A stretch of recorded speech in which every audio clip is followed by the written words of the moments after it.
महात्मा बुद्ध कहते हैं, मनुष्य का सबसे बड़ा शत्रु उसका अपना मन है। यदि वह चाहे तो उसे बर्बाद कर सकता है और यदि चाहे तो उसे आबाद भी बना सकता है। यह विचार हमें बताता है कि हमारी सफलता और असफलता हमारे मन की स्थिति पर निर्भर करती है। जब हमारा मन शांत और संतुलित होता है तो हम जीवन में सही निर्णय लेने में सक्षम होते हैं। हम अपने जीवन में हर चीज का ध्यान रखते हैं, लेकिन जब हमारा मन असंतुलित होता है तो हम गलतियों की ओर बढ़ते चले जाते हैं। हम अपने मन में आने वाले गंदे विचारों को रोकने की कोशिश करते हैं, लेकिन जितना अधिक हम रोकते हैं उतना ही अधिक ये विचार हमारे अंदर प्रवेश करते हैं और हम गलत फैसला ले लेते हैं। ये बात सच है कि जितना अधिक आप किसी चीज से दूर भागते हैं वह चीज आपको उतना ही अपने पास ले जाएगी। इसलिए उस चीज से दूर मत भागिए, बल्कि उस पर संतुलन बनाए रखिए। गंदे विचार को आप अपने अंदर आने ही नहीं दिया जाए तो कितना शांत और सुखी होगा हमारा मन। एक समय की बात है, सुबह सुबह एक यंग व्यक्ति गौतम बुद्ध के आश्रम के पास पहुंचा और वहीं पर कुछ देर आराम करने लगा। वह व्यक्ति बेहद परेशान और चिंतित था। कुछ देर बाद उस आश्रम से गौतम बुद्ध बाहर निकले तो बुद्ध देखे कि वह युवक बहुत परेशान और चिंतित था। तो महात्मा बुद्ध उस व्यक्ति से पूछे, तुम इतना परेशान और दुखी क्यों हो? तो उसने बुद्ध से कहा, हे बुद्ध, मेरे मन में हमेशा गंदे और अशांत विचार आते रहते हैं। मेरे मन में हमेशा काम वासना के विचार चलते रहते हैं। हमेशा ही स्त्रियों को देखकर मोहित हो जाता हूँ, अपने आप को रोक ही नहीं पाता। इन विचारों के कारण मैं कभी भी शांत नहीं रह पाता और न ही अपने जीवन में संतुलन बना पाता हूँ। मैं नहीं चाहता कि मेरे मन में ये गंदे और अशुद्ध विचार आएं, लेकिन मैं इन्हें चाहकर भी रोक नहीं पाता हूँ। जितना अधिक हम रोकते हैं उतना ही अधिक ये विचार हमारे अंदर प्रवेश करते हैं। इसी कारण मेरा समय और ऊर्जा इन विचारों में ही नष्ट हो जाती है और मैं इनके बारे में सोचकर बहुत परेशान रहता हूँ। गुरुदेव, आप ही बताइए, मैं क्या करूँ? बुद्ध ने उसे ध्यान से सुना, फिर मुस्कुराए और कहा, क्या तुम्हें पता है ये काम वासना होती क्या है? व्यक्ति ने सिर हिलाते हुए जवाब दिया, बुद्ध, मुझे नहीं पता कि यह वास्तव में क्या है, पर हाँ, जो भी यह है ये बहुत बुरी चीज है। बुद्ध ने समझाया, पहली बात तुम्हें ये समझना होगा कि जो भी प्राकृतिक रूप से हमारे अंदर होता है वह बुरा नहीं होता। वासना भी बुरी नहीं है। ये हमारे मन की एक सामान्य भावना है जो हमें किसी कमी का एहसास दिलाती है। जब हमें किसी चीज की कमी महसूस होती है तो हम उसकी ओर आकर्षित हो जाते हैं। जैसे अगर तुम्हारे पास धन की कमी हो तो तुम्हें धन प्राप्त करने की वासना उत्पन्न हो जाएगी। इसी तरह जब ये कमी शारीरिक होती है तो हम इसे काम वासना कहते हैं। व्यक्ति ने कहा, बुद्ध, अब मैं समझ गया कि काम वासना क्या है, पर यह कहाँ से आती है? बुद्ध ने उत्तर दिया, ये कहीं से नहीं आती, ये हमारे भीतर ही होती है। इसका होना आवश्यक है क्योंकि इसके बिना मानव जाति का विस्तार नहीं हो सकता। समस्या यह नहीं है कि काम वासना बुरी होती है, समस्या यह है कि लोग इसे गलत तरीके से समझते हैं। वे इसे छिपाने और दबाने की कोशिश करते हैं, जिससे उनकी परेशानी और बढ़ जाती है। व्यक्ति ने आश्चर्य से पूछा, लेकिन अगर यह हमारे अंदर जरूरी है तो लोग इसे गलत क्यों मानते हैं? बुद्ध ने समझाया, लोगों ने काम वासना को गलत रूप में देखना शुरू कर दिया है। इसे छिपाने और दबाने की कोशिश में वे इससे और अधिक उलझ जाते हैं। काम वासना स्वयं गलत नहीं है, बल्कि इसे गलत तरीके से उपयोग करना गलत है। लोग जिनसे प्रेम करते हैं उनके प्रति इतने आसक्त हो जाते हैं कि वे केवल उन्हीं के बारे में सोचते रहते हैं।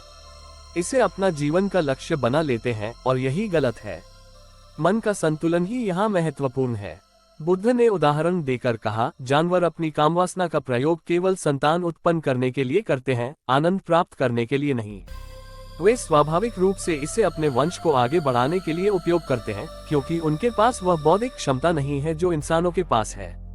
जबकि मनुष्य अपने विवेक और बुद्धि के कारण हर प्राकृतिक चीज को अपने सुख और आनंद के साधन के रूप में उपयोग करता है।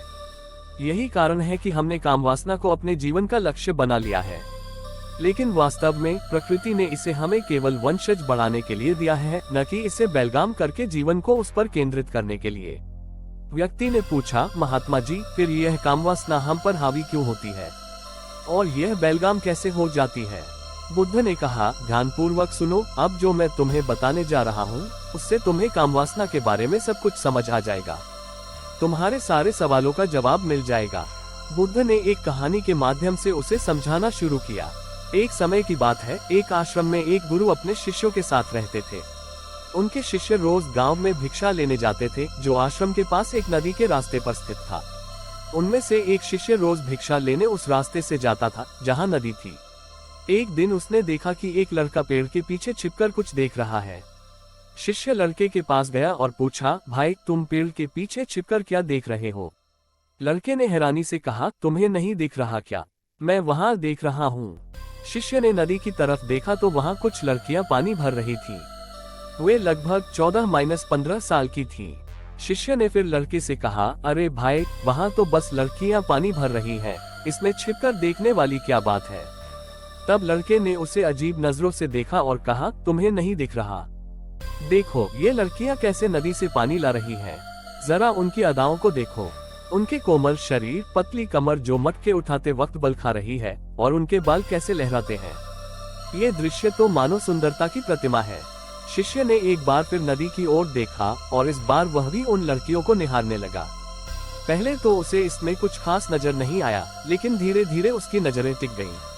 उसने खुद को छिपाना शुरू कर दिया, जैसे कोई अपराध कर रहा हो। एक अजीब तरह का डर उसके भीतर घर कर गया, लेकिन आकर्षण उससे ज्यादा ताकतवर साबित हुआ। वह खुद को रोक नहीं सका और छिपकर लड़कियों को देखने लगा। अचानक उसे अपने व्यवहार पर ग्लानि हुई। उसने मन ही मन कहा, मैं क्या कर रहा हूँ?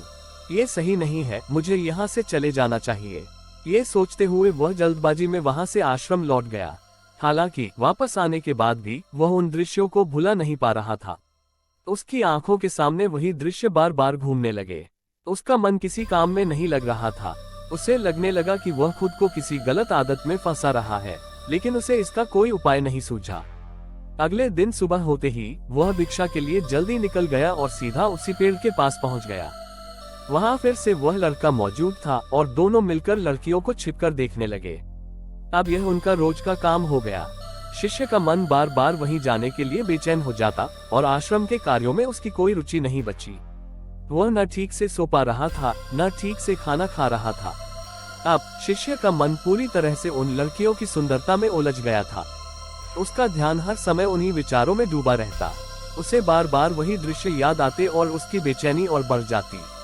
ये सब कुछ शिष्य के जीवन का हिस्सा बन गया था और उसकी मानसिक शांति धीरे धीरे खत्म हो रही थी। गौतम बुद्ध ने व्यक्ति को कहानी के अगले हिस्से की ओर ले जाते हुए कहा, गुरु ने शिष्य की बदलती हरकतों को भांप लिया था। शिष्य के मन में चल रही अशांति और उसके व्यवहार में आए परिवर्तन को देखकर गुरु समझ गए थे कि कुछ गलत हो रहा है। एक दिन गुरु ने शिष्य को अपने पास बुलाया और कहा, आज से मैं भी तुम्हारे साथ भिक्षा मांगने चलूंगा। हम दोनों साथ साथ गांव में भिक्षा मांगेंगे। शिष्य, जो खुद में उलझा हुआ था, घबराते हुए बोला, नहीं गुरुदेव, आप क्यों परेशान होते हैं? मैं अकेले ही भिक्षा मांग सकता हूँ। आप चिंता न करें, मैं ठीक से कर लूंगा। गुरु ने उसकी बात को ध्यान से सुना और फिर शांत स्वर में कहा, ठीक है, तुम अकेले ही भिक्षा मांगने जाओ। शिष्य ने राहत की सांस ली और तुरंत भिक्षा मांगने के लिए निकल पड़ा। गांव के लोग भी उसके पीछे पीछे चलने लगे। गुरु चुपचाप उसके पीछे निगरानी करते रहे। कुछ दूर चलने के बाद गुरु ने देखा कि शिष्य पेड़ के पीछे एक लड़के के साथ छिपा हुआ है, जैसे कोई अपराधी हो। उसकी हरकतें संदिग्ध थीं। गुरु ने ध्यान से देखा कि वह और लड़का छिपकर नदी से पानी भर रही लड़कियों को देख रहे थे। गुरु बिना कोई हलचल किए धीरे से शिष्य के पीछे जाकर खड़े हो गए। शिष्य इस बात से अनजान था कि उसके गुरु अब उसके ठीक पीछे खड़े हैं। तभी गुरु ने गंभीर स्वर में पूछा, क्या देख रहे हो? गुरु की आवाज सुनते ही शिष्य जैसे ठिठक गया। उसका पूरा शरीर कांपने लगा और वह पसीने से तरबतर हो गया। उसे ऐसा महसूस हुआ जैसे उसने कोई बड़ा अपराध कर दिया हो और उसी पल पकड़ा गया हो। उसका साथी घबराकर वहां से भाग खड़ा हुआ, जबकि शिष्य वहीं जड़वत खड़ा रह गया। शिष्य की हालत ऐसी हो गई थी कि उसके मुंह से शब्द नहीं निकल रहे थे। वह अपने गुरु की ओर देख भी नहीं पा रहा था। उसकी नजरें जमीन पर गड़ी हुई थीं। गुरु ने उसकी ओर देखा और कहा, मेरा शिष्य तो निर्भय था, उसे किसी भी चीज का डर नहीं था। लेकिन ये क्या, तुम तो भय के मारे कांप रहे हो। शिष्य ने थरथराते हुए कहा, गुरुदेव, मुझे माफ कर दीजिए। मेरा इसमें कोई दोष नहीं है। उस लड़के ने मुझे बहका दिया था, लेकिन मैं आपसे वादा करता हूँ, आज के बाद मैं ऐसा कभी नहीं करूँगा। कृपया मुझे क्षमा कर दीजिए। गुरु ने शिष्य से कहा, कोई बात नहीं, लेकिन ध्यान रखना कि जैसी संगति तुम करते हो वैसे ही विचार तुम्हारे मन में प्रवेश करते हैं। इसलिए अच्छी संगति का चुनाव करो ताकि तुम्हारे अंदर अच्छे विचारों का विकास हो। शिष्य ने गुरु की बात मन में बिठा ली और दोनों आश्रम लौट आए। आश्रम लौटने के बाद शिष्य ने अपने कार्यों पर ध्यान देना शुरू कर दिया। उसने उस पुराने रास्ते को छोड़ दिया जिससे वह भटकता था और अब दूसरे रास्ते से जाने लगा। वह पहले की तुलना में अपने काम को ज्यादा ध्यान से करने लगा। हालांकि कुछ समय बाद उसके अंदर क्रोध पैदा होने लगा। उसे छोटी छोटी बातों पर गुस्सा आने लगा और वह दूसरे शिष्यों पर चिल्लाने लगा। उसकी बेचैनी और असंतोष बढ़ती जा रही थी। भोजन के समय भी उसका मन ठीक से नहीं लगता था और वह बहुत कम भोजन करने लगा। उसकी यह मानसिक स्थिति उसे लगातार परेशान कर रही थी। एक रात गुरु उसके पास आए और बोले, अब तक तुमने कितनी बार अपना वादा तोड़ा है? ये सुनकर शिष्य की आंखें भर आईं। वह अपने गुरु के चरणों में गिर पड़ा और रोते हुए बोला, गुरु। शिष्य ने आत्मविश्वास से कहा, जी गुरुदेव, मैं इससे रोक सकता हूँ। उसने मिट्टी उठाई और नाली में डाल दी, जिससे पानी थोड़ी देर के लिए रुक गया। लेकिन कुछ समय बाद पानी मिट्टी के ऊपर से फिर बहने लगा। गुरु ने कहा, यह क्या? पानी तो रुका ही नहीं। शिष्य ने फिर से कुछ कंकर और पत्थर उठाकर नाली में रख दिए। इस बार भी पानी कुछ देर के लिए रुका, लेकिन कुछ समय बाद वह फिर से पत्थरों के ऊपर से बहने लगा।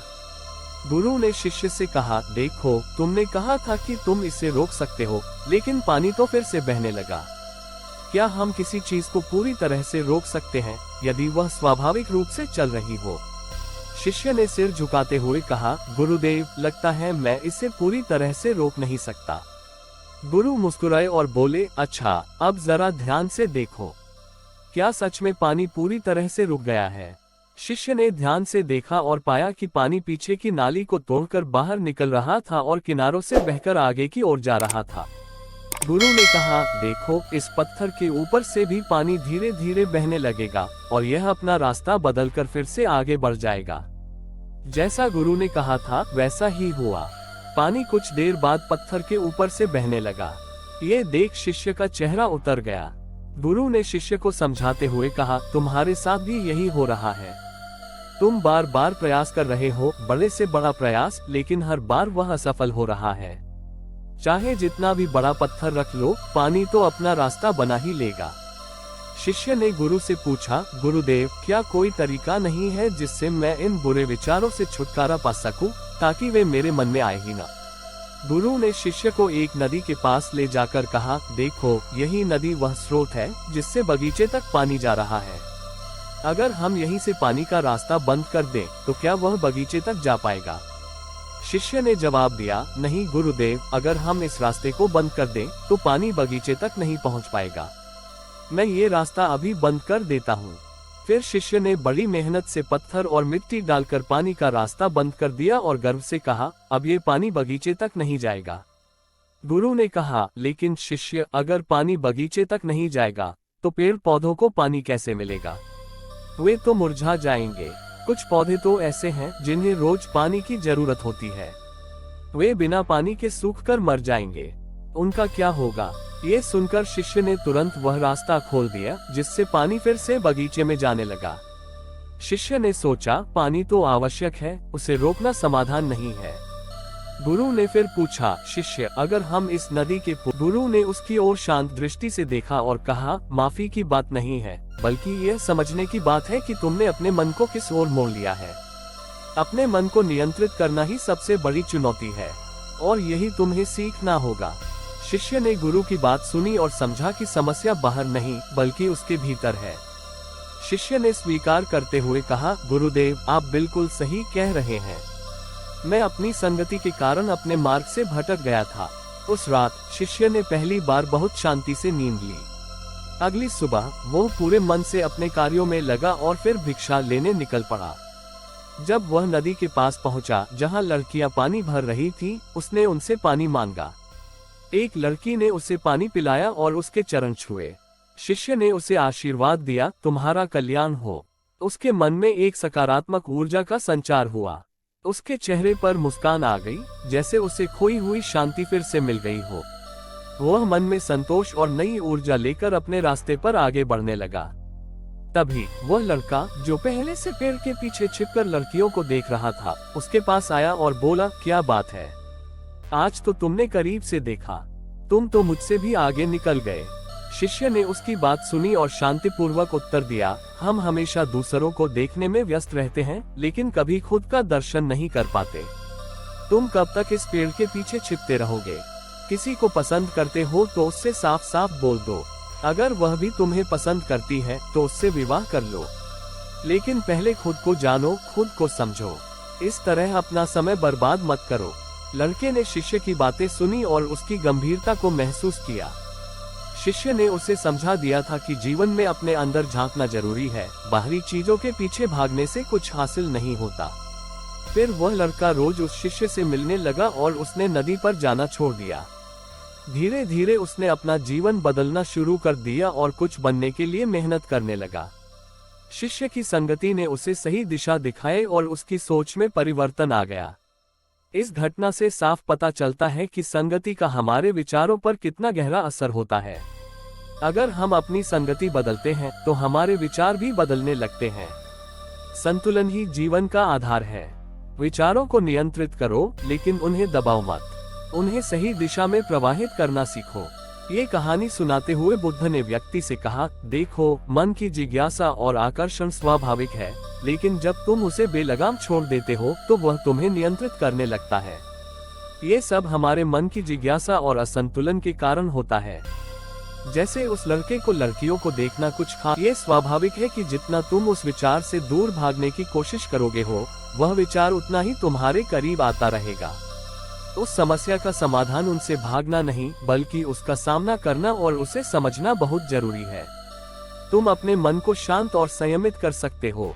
इसके लिए आवश्यक है कि तुम अपने विचारों को दमन न करो, बल्कि उन्हें स्वीकार करो और धीरे धीरे अपने मन को संतुलित करना सीखो।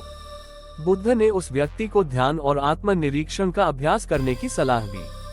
उन्होंने कहा, तुम्हें ये समझना होगा कि विचार स्थायी नहीं होते, वे आते हैं और चले जाते हैं।